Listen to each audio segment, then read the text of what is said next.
La plus grande ferme d'insectes du monde. Elle permet de produire des protéines qui elles-mêmes serviront de base à de nombreux aliments pour les hommes et les animaux. C'est le pire en pire. Au moins, on est une entreprise où il pleut des larves. Page de pub. Page de pub parce que le site Vaquita vient de publier un remarquable reportage de son journaliste Ulysse Thévenon sur Insectes à Poulainville, à côté d'Amiens. Insectes, pour mémoire, c'est ce site inauguré par 3 ministres macronistes et ça devait devenir la plus grande ferme d'insectes du monde. 4 ans plus tard, tous les ouvriers sont à la porte, sans même un plan social derrière, alors que 600 millions d'euros d'argent public et d'investissement privé y ont été consacrés. Pour moi, ce reportage mérite d'être vu au-delà d'insectes. C'est un cas d'école, et c'est un cas d'école pour moi sur 2 raisons.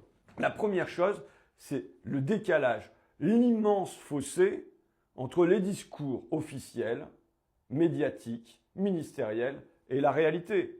On a une opération Potemkin du nom du Premier ministre de Catherine II de Russie qui faisait repeindre les devantures avant la visite de l'impératrice. Et bien là, on a le trajet avant que les caméras n'arrivent, que les ministres n'arrivent. Les salariés connaissent le trajet et nettoient cet endroit-là. Mais l'envers du décor, c'est quoi?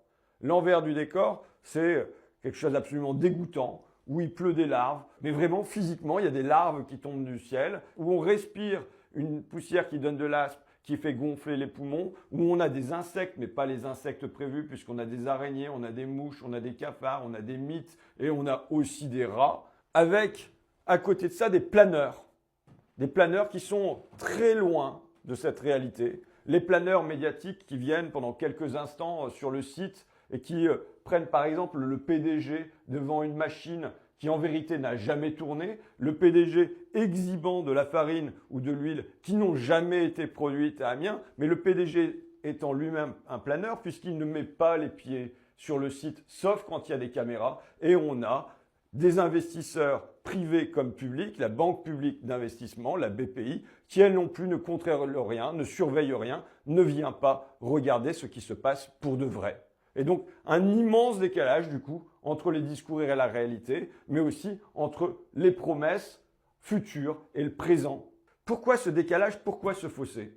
C'est la deuxième chose. Le deuxième enseignement de cette vidéo, et qui en fait un cas d'école, c'est qu'est nié la parole des premiers concernés, les salariés. Les salariés qui, là, ont la parole dans la vidéo, mais qui, en vérité, n'ont jamais eu la parole auprès des ministres, n'ont jamais eu la parole auprès de la BPI, n'ont jamais eu la parole auprès des investisseurs. Enfin, ils n'existent pas, et ils n'existent pas même en interne à l'entreprise. Ils ont alerté avec des centaines de messages, mais c'est comme s'ils étaient muets. On ne les a pas écoutés, même quand ils parlaient. Ce sont eux qui voient, ce sont eux qui sentent, ce sont eux qui respirent, ce sont eux qui produisent, et pourtant, ils n'existent pas, leur parole n'existe pas. Quand on me demande qu'est-ce qu'on doit changer dans le travail, la principale chose à changer dans le travail, c'est ça.